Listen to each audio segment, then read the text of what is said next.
હાલમાં બાળકી પર દુષ્કર્મના કેસમાં સાંસદ મનસુખ વસાવા એસએસજી હોસ્પિટલ પહોંચ્યા। સમગ્ર ઘટના પર મનસુખ વસાવાએ નિવેદન પણ આપ્યું।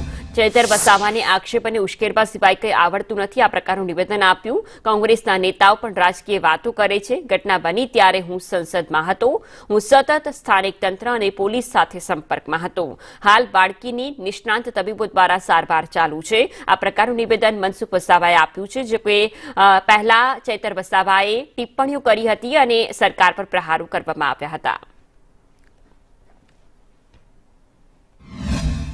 આ ઘટના ઘટી ત્યારે હું દિલ્હીમાં હતો, પાર્લામેન્ટ ચાલુ હતું, પાર્લામેન્ટમાં રહેવું પણ તેટલું જ જરૂરી હતું।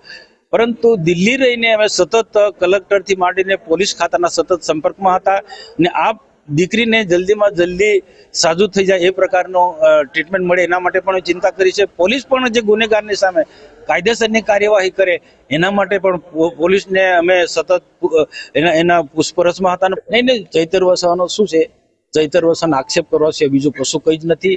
ઇન્ડસ્ટ્રીમાં આવીને આવા લોકોને ઉશ્કેરવાનું છે, બીજું કોઈ ધંધો નથી। હું તો આવી જગ્યા પોઝિટિવ વાતો કરવી જોઈએ અને આવા ગુના કરનારા જે કેટલાક લોકો જે છે એ આવો ગુનો ન કરે એના માટે